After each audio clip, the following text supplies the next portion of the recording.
Maman, aujourd'hui, c'est toi qui vas passer devant la caméra. Ah bon? Mm. Je sais pourquoi. Tu es là.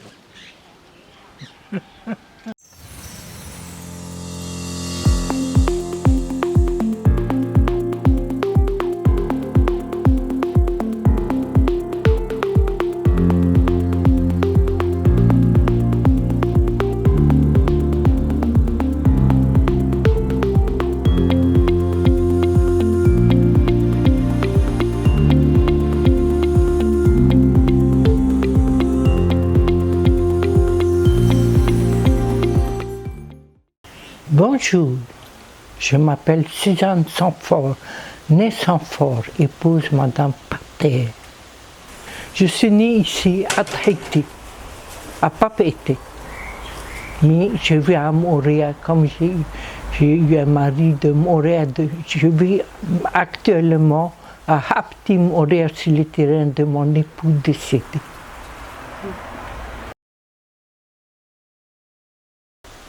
Le tapu, pour moi, c'est quelque chose de sacré. Les enfants, les Tahitiens, savent ce que ça veut dire, le tapu. Le tapu, pour moi, c'est quelque chose de sacré que nos parents nous ont toujours demandé de respecter. Toi, comme un exemple, pour moi, mon fils, comme je lui ai dit, chérie, si c'est un don que le Seigneur t'a donné, ce que moi je demande, je suis ta mère, l'amour, l'humilité, le partage, c'est la plus belle chose qu'on nous a toujours appris. Tu mets ça devant, c'est le Seigneur lui-même qui va te guider, mon fils, et me guider.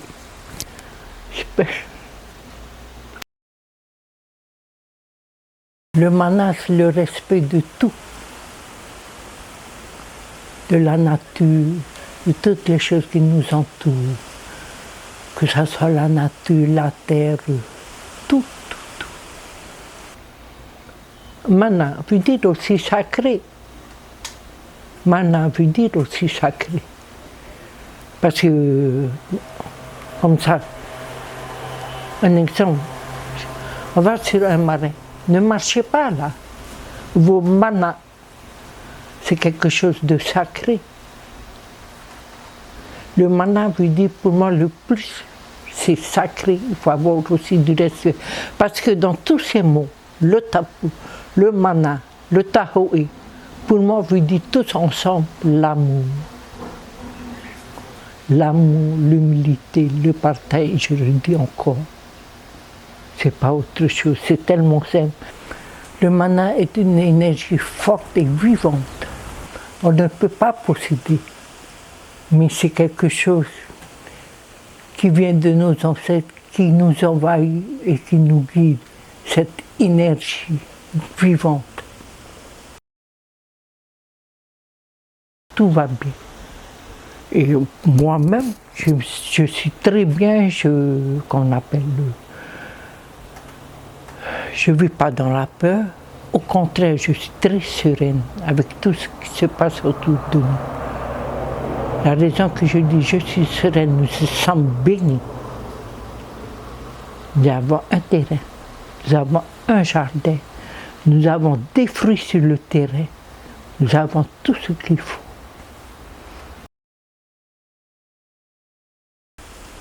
Les tupunas, ce sont nos ancêtres qui nous ont appris beaucoup de choses, que ce soit sur la façon de vivre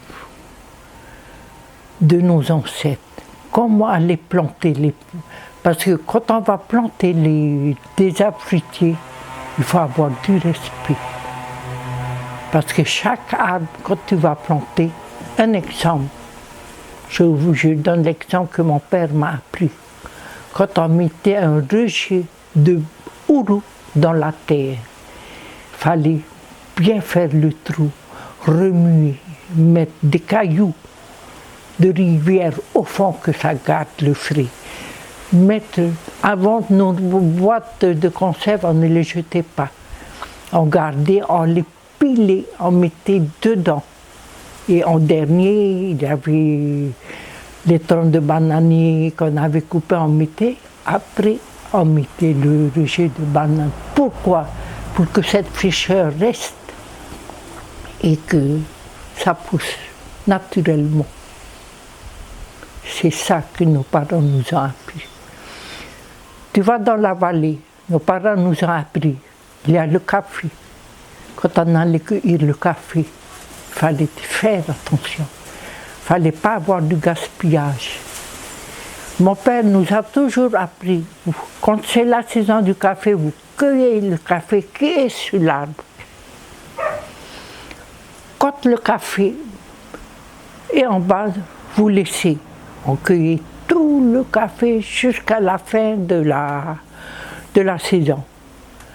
Quand c'était fini de la saison des cafés, qui était sur les arbres qu'on avait été ramassés, on nous demandait de débrousser tout le terrain.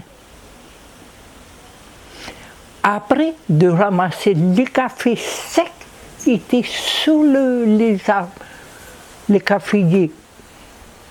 Ils nous disaient toujours que ça soit une graine de café, c'est de l'argent, c'est de la nourriture. Et ça, il nous a toujours appris, mon papa.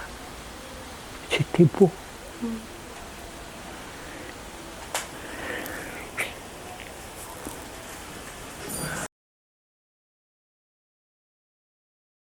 Ah oui, je le garde précieusement dans mon cœur et que j'ai appris à mes enfants. À eux tous, je les ai appris. L'argent, ça s'achète. Ça, on ne pourra jamais tout voler. Le confinement, c'est de revenir à nos sources et à nos valeurs. Parce qu'on a plein de choses à partager.